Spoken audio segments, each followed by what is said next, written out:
आपल्याला गुंतवणूक करायची असते, त्या गुंतवणुकीच्या बदल्यात आपल्याला फायदा मोबदला हवा असतो. मग ती शेतीमध्ये असो, सोन्यामध्ये असो, चांदीमध्ये असो, शेअर मार्केटमध्ये असो किंवा बँकांमध्ये असो. परंतु मागच्या 2-3 वर्षापासून बँकांमध्ये जेव्हा आपण इन्व्हेस्टमेंट करण्याचा विचार करतो, एक भीतीचं वातावरण निर्माण झालेलं आहे. ज्ञानराधा मल्टीस्टेटसारख्या अवाढव्य खेळ असलेल्या बँका, साईराम अर्बन सारख्या बँका यांनी ग्राहकांची मोठ्या प्रमाणात फसवणूक केली. त्यामुळे इन्व्हेस्टमेंट करताना ग्राहकांच्या मनात एक भीतीचं वातावरण निर्माण झालेलं आहे. आणि मग त्यातूनच प्रश्न निर्माण होतो, आता इन्व्हेस्टमेंट कुठे करायची आणि आपल्या इन्व्हेस्टमेंटचा योग्य मोबदला कुठे मिळेल. आज आपण या इन्व्हेस्टमेंटबद्दल बोलताना आपल्या भारतीय स्वदेशी इन्व्हेस्टमेंट पद्धतीचा मार्गदर्शन घेणार आहोत. आपल्या भारतीय स्वदेशी पद्धत जी होती त्यातून आपल्याला इन्व्हेस्टमेंट केल्यानंतर कसा फायदा होईल हे सांगण्यासाठी आज आपल्या स्टुडिओमध्ये आलेले आहेत ऑलेट मनी कुरीज या VC कुरीज कंपनीचे संचालक CEO रविकुमार भागडे सर. तर आपण त्यांचं आपल्या स्टुडिओमध्ये स्वागत करू. नमस्कार सर. नमस्कार. सर्वात प्रथम की आपण जेव्हा इन्व्हेस्टमेंट म्हणून बोलतो तर VC हा प्रकार काय आहे आणि हा बँकिंग सेक्टरपेक्षा म्हणजे FD वगैरे आम्ही ऐकलेले आहे यापेक्षा कसा वेगळा आहे? VC हा भारतातील एक स्वदेशी व्यवहार करण्याची पद्धत आहे. हा VC हा व्यवहार जनरली समजा जैन समाज, मारवाडी समाजामध्ये प्रचलित होता किंवा एक व्यापारी समाजामध्ये हा व्यवहार जास्त प्रमाणात होत असे. पण कालांतराने याच्यामध्ये बदल होत गेले. VC म्हणजे एक मुख्यतः याच्यामध्ये काय आहे की भारतामध्ये त्याला वेगवेगळ्या नावाने समजा म्हटलं जातं, ज्याच्यामध्ये चिट असेल, चिटफंड असेल, कुरीज असेल, हे त्याला असे बरेचसे नाव आहेत. जनरली आपण त्याला BC म्हणतो. आता याच्यामध्ये साधारणतः 2 प्रकार असतात. एक आहे चिठ्ठी आणि दुसरी आहे लिलावाची पद्धत. आता चिठ्ठ्याची पद्धत म्हणजे काय की 10 महिला किंवा 20 महिला एकत्र येणार, त्याच्यामध्ये प्रत्येक महिलाला समजा तुम्ही असं समजा की 1000 रुपयाची ते BC चालू करणार, एक 20,000ची. तर प्रत्येक महिला 1000 रुपये प्रत्येक महिन्याला जमा करणार. त्याच्यामध्ये लिलाव वगैरे काही होत नाही. डायरेक्टली 20 महिलांच्या चिठ्ठ्या प्रत्येक महिन्याला एक महिलांची चिठ्ठी काढण्यात येऊन प्रत्येक महिन्याला 20,000 रुपये महिलांना देण्यात येतात. आणि दुसरी पद्धत आहे लिलावाची. याच्यामध्ये समजा 20, 25, 30 लोक एकत्र येणार, ज्याच्यामध्ये व्यापारी असतील, उद्योजक असतील, काही बचत करणारे असतील, असे लोक एकत्र येऊन प्रत्येक महिन्याला लिलावाच्या माध्यमातून त्याच्यातून पैसा कलेक्ट करतात. अच्छा, जेव्हा आपण हे बोलतो तर यावर काही सरकारी नियंत्रण असतं का किंवा हे पूर्ण प्रकारे खाजगी असतं का किंवा यात दोन्ही प्रकार आहेत, खाजगी सरकारी VC वगैरे? खाजगी BC पण आहे आणि सरकारमान्य लिलाव BC पण आहे. सुरुवातीला खाजगी BCच पूर्ण भारतामध्ये चलत होतात, पण कालांतराने त्याच्यामध्ये खाजगी BC मध्ये सगळ्यात महत्वाचा मुद्दा असा आहे की त्याच्यामध्ये कुठलेही कागदपत्रे नसतात, कुठलाही पुरावा नसतो, लेखी काहीच नसतं. त्याच्यामध्ये जो काही व्यवहार होतो तो पूर्णतः विश्वासावर होतो. त्याच्यामुळे तिथं फसवणूक व्हायची जास्त शक्यता असते. पण याच्या उलट जर आता हा प्रकार भारतामध्ये जास्त व्हायला लागला, त्याच्यामुळे सरकारने सेंट्रल ऍक्ट आणि महाराष्ट्र शासनाने चिटफंड ऍक्ट आणला. त्याच्या अंतर्गत या BC व्यवहाराला सुद्धा कायद्याची मान्यता मिळाली. त्याच्यामुळे आता ज्या पण ठिकाणी सरकारमान्य लिलाव BCचं काम चालतं त्याच ठिकाणी BC लावली तर कुठल्याही प्रकारची फसवणूक होत नाही. आत्ता जसं आपण सांगितलं की सरकारमान्य VCवर सरकारी नियंत्रण राहतं, त्यामुळे फसवणूक होण्याची कमी शक्यता असते. तर या सरकारमान्य लिलाव VCचं स्वरूप कसं असतं? सरकारमान्य लिलाव BCचं स्वरूप साधारणतः मी तुम्हाला उदाहरण देतो. समजा आपण एक 2 लाखाची BC चालू केली 20 महिन्यांसाठी. तर त्याच्यामध्ये 20 मेंबर असणार आहेत. 20 मेंबरमध्ये सर्वात पहिला मेंबर जो असणार आहे तो कंपनी स्वतः असणार आहे आणि बाहेरचे 19 मेंबर. त्याच्यामध्ये प्रत्येक महिन्याला आपण प्रत्येक मेंबरकडून 10,000 रुपये घेणार. पहिल्या महिन्यामध्ये जे 2 लाख रुपये जमा होतील 20 मेंबरचे, ते 2 लाख रुपयाची आपल्याला गव्हर्नमेंटकडे सिक्युरिटी डिपॉझिट जमा करावे लागतात. त्याच्याशिवाय आपल्याला BC चालवायची परमिशन भेटत नाही. आता हे सिक्युरिटी डिपॉझिट का जमा करतात की ज्या वेळेस पण समजा खाजगी BC चालक काय करतात, दुसरी किंवा तिसरी BC हे स्वतः घेतात, पण त्याची कुठेही नोंद नसते की तो BCचा व्यवहार तो BC चालक BC चालवतोय किंवा ते 2 लाख रुपये डायरेक्टली त्यालाच असते. वैयक्तिक खर्चासाठी समजा. पण एखाद्या वेळेस काय होतं, जर बीशीतील कोणी पैसे भरले नाही किंवा बीशीतील कोणी बीशी उचलून एक्सपायर झालं, तर अशा वेळेस बीशी चालक स्वतःहून तर देऊ नाही शकत. किंवा मग काही दुसरा जर त्यामध्ये काही भ्रष्टाचार झाला, जर काही फसवणूक झाली, तर अशा वेळेस लोकांना पूर्णतः जी काय बीशी उचलणारे राहिलेले आहेत किंवा ज्यांनी पण बीशीच्या माध्यमातून पैसे घेतलेले त्यांची फसवणूक होते. पण सरकार मान्य लिलाव बीशीमध्ये काय आहे की जी पहिली बीशी असते ती गव्हर्नमेंटकडे एफडी होते. विक्रीकर आयुक्त यांच्या आधिपत्याखाली, यांच्या नियंत्रणात ह्या पूर्ण बीशीचा व्यवहार, सरकार मान्य बीशीचा व्यवहार चालतो. त्याच्यामुळे जर का उद्या चालून काही अडचण जरी आली तरी विक्रीकर आयुक्तांना तेवढे अधिकार आहेत की लोकांचा पैसा, त्या पैशातून सिक्युरिटी डिपॉझिट म्हणून जो पैसा जमा आहे त्या पैशातून लोकांचे पैसे देण्यात यावेत. त्याच्यामुळे इथे फसवणूक वगैरे व्हायचं काही जास्त विषयच येत नाही. तर खाजगी भेशीऐवजी सरकार मान्य भेशीमध्येच का सदस्यत्व घ्यावं आणि त्याचा सदस्य घेतल्यानंतर त्यांना फायदा कसा राहील? सगळ्यात महत्वाचा फायदा सुरक्षा आहे. कारण कुठेही पण इन्व्हेस्टमेंट जर करायची असेल तुम्हाला रिटर्न्स हा दुसरा मुद्दा आहे. पहिल्यांदा तुम्ही जो पैसा इन्व्हेस्ट केलेला आहे तो तुम्हाला वापस भेटतोय का याची गॅरंटी आहे का, सगळ्यात महत्वाचं तो. आणि त्याच्यानंतर दुसरा पार्ट आहे प्रॉफिटचा, म्हणजे तुम्ही जी रक्कम गुंतवली आहे त्याच्यातून तुम्हाला किती मोबदला भेटतोय ह्याचा. तर याच्यामध्ये पहिला मुद्दा आहे सुरक्षेचा. तर सुरक्षा, सिक्युरिटी डिपॉझिट वगैरे आहे. त्याच्यानंतर प्रत्येक महिन्याला जो लिलाव होतो तो इन कॅमेरा होतो. प्रत्येक महिन्याची एक तारीख फिक्स असते, वेळ फिक्स असते, त्या वेळेतच त्या तारखेलाच बीशीचा लिलाव होतो. आणि त्या लिलाव झाल्यानंतर प्रत्येकाला पासबुक असते, म्हणजे त्यांनी जर जे काही बीसीचा भरणा केलेला असेल, जे पण कंपनी बरोबर त्यांचे व्यवहार होतील बीसीच्या संदर्भात, त्या प्रत्येक एकनी ₹1 त्यांना रितसर पावती मिळते. त्याचा SMS जातो त्यांना, त्यांचं वेळोवेळी स्टेटमेंट वगैरे बघायला भेटतंय. किंवा कुठली जरी अडचण आली तरी गव्हर्नमेंटला विक्रीकर आयुक्ताकडे ते डायरेक्टली कंप्लेंट करू शकतात. जेव्हा आपण सरकार मान्य भेशीबद्दल माहिती घेत आहोत तर आम्हाला याबद्दल अजून जाणून घ्यायचं आहे की जी आपली कंपनी आहे वॉलेट मनी कुरीज, तर ही जी स्थापना कशी केली, त्यामागची भूमिका काय आणि त्यामध्ये सदस्यत्व घेणं किती फायदेशीर ठरेल? वॉलेट मनी कुरीज 2021 साली मी या कंपनीचं इन्कॉर्पोरेशन केलं. 2021च्या अगोदर मी काही खाजगी बीशी चालकाकडे बीशी लावली होती, पण त्याच्यामध्ये माझी स्वतःची वैयक्तिक फसवणूक झाली. त्यावेळेस मी मार्केटमध्ये असं रिसर्च केलं किंवा बघितलं की असं काय आहे का की याच्यामध्ये सुद्धा लोकांची फसवणूक वगैरे होणार नाही. त्यावेळेस मला या बीशी संदर्भात, सरकार मान्य बीशी संदर्भात माहिती भेटली. आता आपण जर जनरली बघितलं तर केरळ राज्यामध्ये 99% बीशी कंपन्या ह्या, म्हणजे पूर्णतः व्यवहार त्या ठिकाणी बीशीचा व्यवहार हा सरकार मान्य बीशी मार्फतच होतो. जसे आपल्याकडे पतसंस्थांचं जाळं आहे, बँकेचं जाळं आहे, तसं केरळ राज्यामध्ये, तमिळनाडूमध्ये पूर्णतः बीशी कंपनीचं जाळं आहे. आणि त्याच्यामध्ये 1 लाखापासून ते 1 कोटीपर्यंत बीशा चालतात. आणि त्या पूर्ण गव्हर्नमेंटच्या नियमानुसार आणि पूर्ण एकदम व्यवस्थित चालतात.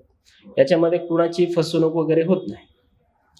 मग 2021 साली मी ठरवलं की अशी काही एखादी कंपनी आपण चालू करूयात की जेणेकरून आपण आपली स्वतःची तर फसवणूक झाली पण दुसऱ्याची फसवणूक होऊ नये, म्हणून वॉलेट मनी कुरीजची मी स्थापना केली.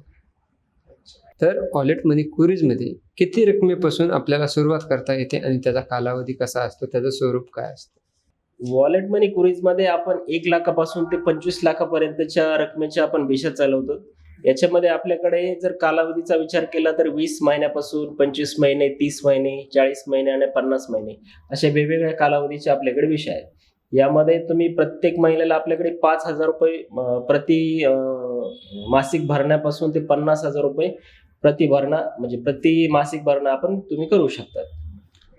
जेव्हा आपण भेशी लावायचा विचार करतो, सरकार मान्य भेशी म्हणल्यानंतर त्यासाठी काही कागदपत्रांची सुद्धा आवश्यकता लागू शकते आणि ते कागदपत्र काय काय असतील? जेव्हा पण बीसी चालू करायची आहे त्यावेळेस प्रत्येक सभासदाची आम्हाला विक्रीकर आयुक्ताकडे नोंद द्यावी लागते. त्याच्यामुळे प्रत्येकाचे आपण सुरुवातीला KYC डॉक्युमेंट घेतो. त्याच्यामध्ये त्यांचं आधार कार्ड असेल, पॅन कार्ड असेल, इलेक्शन वोटिंग कार्ड असेल आणि पासपोर्ट साईज फोटो असतील. हे डॉक्युमेंट आपण सुरुवातीला त्यांच्याकडनं घेतो, प्रत्येक सदस्याकडून.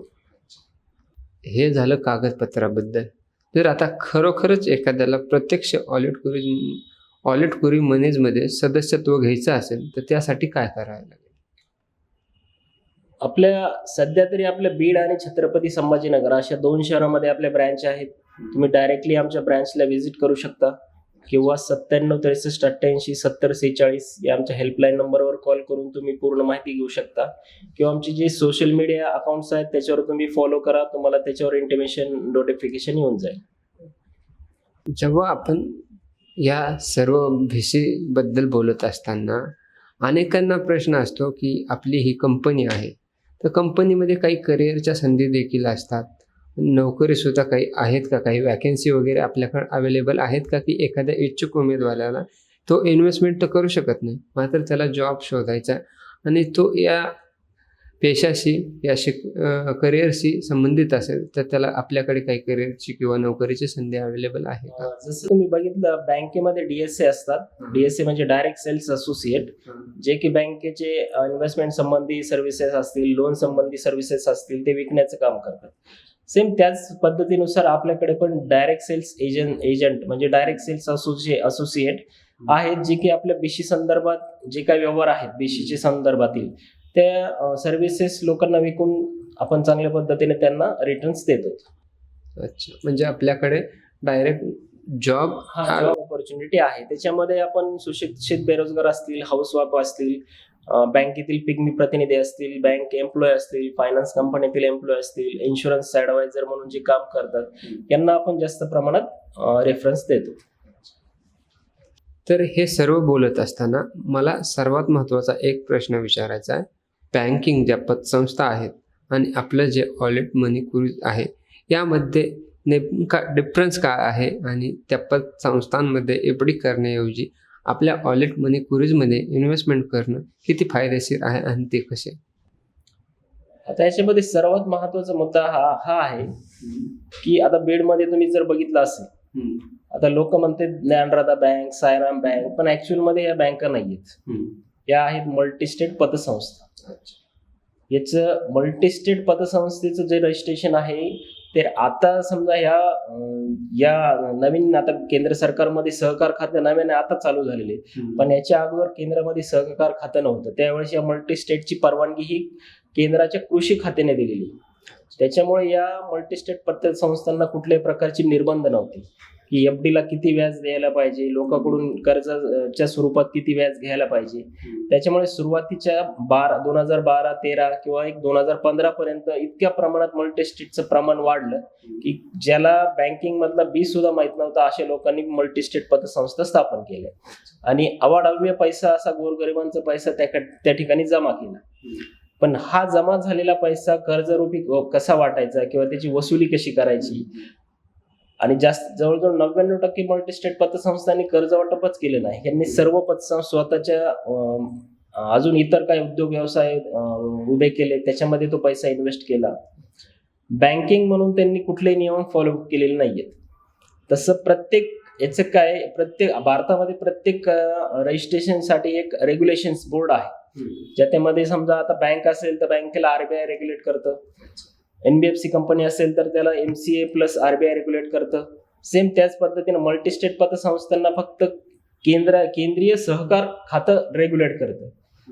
कारण आता बघा ज्ञानराधाचं किंवा सायरामचं प्रकरण आज 1-2 वर्ष झाली, पण यांच्यावर गुन्हे दाखल व्हायला 1-1.5 वर्ष गेले. का गेले? कारण लोकांना जिथं कंप्लेंट करायला पाहिजे त्या ठिकाणी प्रॉपर कंप्लेंट झालीच नाही. कारण महाराष्ट्र शासनाचा डायरेक्टली संबंध मल्टीस्टेट पतसंस्था बरोबर येत नाही. त्याच्यामुळे यांच्यावर कुणाचे निर्बंध नसल्यामुळे यांनी जसा पाहिजे तर अनागोंदी कारभार त्या ठिकाणी केला. तसंच BCला सुद्धा MCAचं रेग्युलेशन आहे. म्हणजे MCA आणि महाराष्ट्र शासनाच्या अंतर्गत विक्री कर आयुक्त अशा दोन्ही पण सेंट्रल गव्हर्नमेंट आणि स्टेट गव्हर्नमेंट अशा दोन्हीचं पण निर्बंध BC चालवणाऱ्या कंपन्यांवर आहेत. त्याच्यामुळे या ठिकाणी फसवणूक वगैरे होत नाही. आणि सर्वात महत्त्वाचा प्रश्न असा निर्माण होतो की बँका ह्या त्यांचे जे सदस्य आहेत, ठेवीदार आहेत, यांना सोडून इतरांनाही कर्ज देत असतं. त्यामुळे ते कर्ज वसूल होईल का नाही हा कुठेतरी बाबा शंका निर्माण होते. परंतु तुम्ही जे तुमचे BC सदस्य आहेत त्यांनाच तुम्ही तुमची ते BC मधून निर्माण झालेली जी रक्कम आहे ती देतात. तर याबद्दल म्हणजे कुठंतरी विश्वासार्हता निर्माण होण्याची संधी आहे. बँकांमध्ये जनरली काय आहे की कुठल्याही बँकेमध्ये जर तुम्हाला इन्व्हेस्टमेंट करायची असेल तर त्या बँकेचा रेट ऑफ इंटरेस्ट बघू नका. त्या बँकेचे कर्ज वाटप करायचे कागदपत्र काय ते बघा. कारण ज्या बँकेचं कर्ज वाटप स्ट्रिक्ट आहे, व्यवस्थित आहे, जे काही पूर्ण डॉक्युमेंटेशन चेक करून त्याची प्रॉपरली सर्व माहिती घेऊन कर्ज वाटप करतात त्याच ठिकाणी एफडी करा. हा, एखाद्या ठिकाणी रेट ऑफ इंटरेस्ट कमी असेल तरी हरकत नाही, पण त्यांचं कर्ज वाटप कोणत्या पद्धतीने आहे, ते कुणाला कर्ज वाटप करतायत, ते कोणतं मॉर्गेज घेतायत, त्यानुसार तुम्ही कुठे इन्व्हेस्टमेंट करा. आता बीसी मध्ये ह्या गोष्टी जास्त फसवणूक का होत नाहीत, कारण आपण 20 मेंबरची जर विषय असेल, प्रत्येक महिन्याला आपण एका मेंबरला पैसे देत चालतो. आपण काय डायरेक्टली वन टाइम कुणाकडून इन्व्हेस्टमेंट वगैरे घेत नाहीयेत, किंवा डायरेक्ट आपण कुणाला म्हणत नाही की तुम्ही आमच्याकडे अकाउंट ओपन करा, आम्ही तुम्हाला एवढं कर्ज देऊ. आपण एक 20 लोकांचा ग्रुप करतोय किंवा 30 लोकांचा ग्रुप करतोय आणि त्याच्यामध्ये प्रत्येक महिन्याला एका मेंबरला आपण फंड देत चालतोय. त्याच्यामुळे आपलं याच्यामध्ये असं जास्त इन्व्हेस्टमेंट कोणाची गुंतवून राहते वगैरे असा काय भाग होत नाही. आता सर्वात महत्त्वाचा हा भाग आहे, गुंतवणुकीदारांना गुंतवणुकीच्या बदल्यात मोबदला पाहिजे असतो. तर जो एफडी बँकांमध्ये असतात, संस्थांमध्ये, तो रेट जास्त मिळतो मोबदला, की आपल्या VC मधून तो मोबदला जास्त मिळतो? बीसी मध्ये जे 20 मेंबर आहेत त्याच्यामध्ये एक साधारणतः असं तुम्ही गणित पकडून चला की जे सुरुवातीचे 10 ते 12 मेंबर आहेत हे इनडायरेक्टली कर्जदार होतात, आणि जे शेवटचे 8-9 मेंबर आहेत हे इन्व्हेस्टर होतात. आता जर आपण पॅरलल याच्यामध्ये विचार केला तर बँकेमध्ये तुम्हाला जर एखादी फाईल मंजूर करायची असेल कर्जाची, तर कमीत कमी बँकेमध्ये अगोदर वर्ष 6 महिने तुम्हाला त्या बँकेमध्ये अकाउंट ओपन करावं लागतं, त्या ठिकाणी व्यवहार करावे लागतात. त्याच्यानंतर पण बँक ठरवते की तुम्हाला कर्ज द्यायचं का नाही द्यायचं. जर त्यांनी ठरवलं ठीक आहे आपण यांना कर्ज देऊ, तिथून पुढे तुम्हाला पूर्ण डॉक्युमेंटेशन्स पूर्ण हे करावं लागतात, आणि जी काय तुमची कर्ज फाईल मंजूर होईल त्याच्या पाठीमागे तुम्हाला प्रोसेसिंग फी असते, काही हिडन चार्जेस असतात. तसं आपल्याकडे काही नाहीये. आपण डायरेक्ट तुम्ही स्वतः ठरवता मध्ये की तुम्हाला याच्यामध्ये बीसी मध्ये तुम्ही इन्व्हेस्टर होणार आहात का कर्जदार होणार आहात. कारण जर तुम्ही ठीक आहे तुम्ही सुरुवातीला तुम्हाला पैशाची अडचण आहे म्हणून तुम्ही बीसी मध्ये भाग घेतला, पण जर तुम्हाला गरजच पडली नाही तर तुम्ही डायरेक्टली इन्व्हेस्टर म्हणून आहात, कारण तुम्हाला गरज नाहीये त्याच्यामुळे तुमची इन्व्हेस्टमेंट चालूच आहे.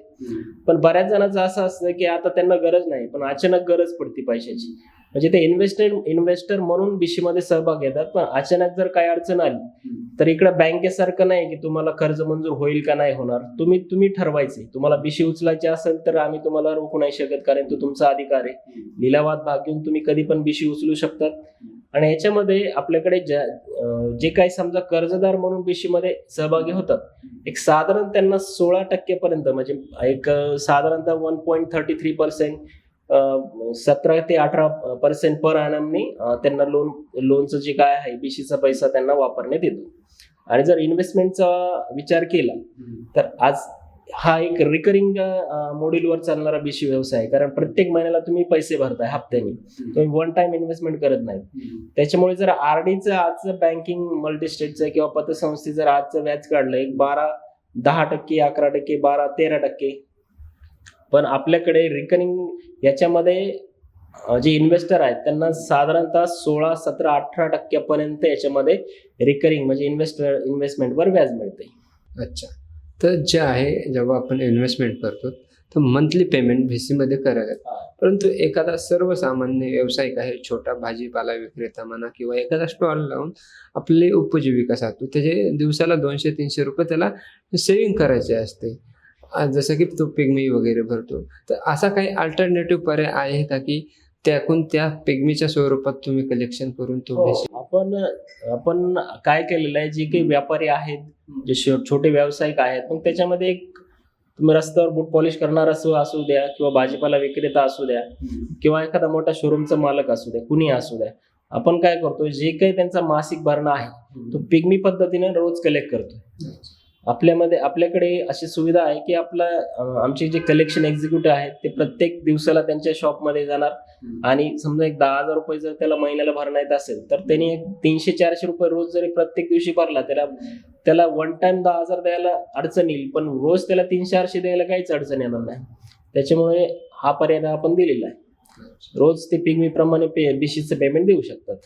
अच्छा, या सर्व गोष्टीवरून, या सर्व चर्चेवरून असं लक्षात येतं की आज जर आपल्याला शाश्वतपणे इन्व्हेस्टमेंट करायची असेल, विश्वासाने इन्व्हेस्टमेंट करायची असेल, तर सरकारमान्य भिशी कधीही फायदेशीर ठरू शकते. याबद्दल आपलं काय?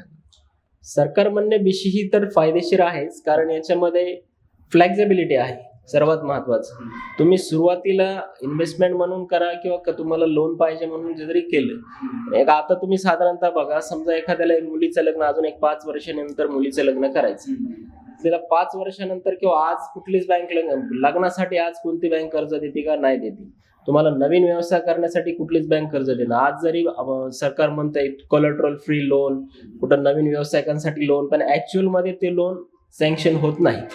मग अशा वेळेस तुम्हाला माहिती आहे आपल्याला मुलीचं लग्न करायचंय, आपल्या मुलाला काहीतरी नवीन उद्योग व्यवसाय चालू करून द्यायचा आहे, किंवा अजून 5 वर्षांनी आपला मुलगा 12वी नंतर त्याला MBBS इंजिनिअरिंग किंवा अजून उच्च शिक्षण काहीतरी करायचंय, तर त्यावेळेस तुम्हाला पैसे अचानक लागणारच आहेत. मग तुम्ही आजपासून प्लॅन करा. आजपासून 1-2 वर्ष, 3 वर्ष, 5 वर्ष, 4 वर्षापर्यंतच्या बेशीमध्ये तुम्ही इन्व्हेस्ट करा. आपल्याकडे बरेच प्लॅन आहेत तसे. 2 लाखाचे आहेत, 5 लाखाचे आहेत, 10 लाखाचे आहेत, 20 महिन्याच्या बिशी, 30 महिन्याचे बिशी आहेत. 5 वर्षानंतर तुम्हाला हक्काचा पैसा तुमच्याजवळ अवेलेबल असेल. आपण आमच्या स्टुडिओमध्ये आलात, आम्हाला एक नवीन इन्व्हेस्टमेंटचा पर्याय काय आहे तो सांगितला, आणि तो किती फायदेशीर आहे इतर पर्यायांपेक्षा हे सांगितलं. त्याबद्दल आम्ही आमच्या प्रेक्षकाच्या वतीने आपले आभारी आहोत. धन्यवाद.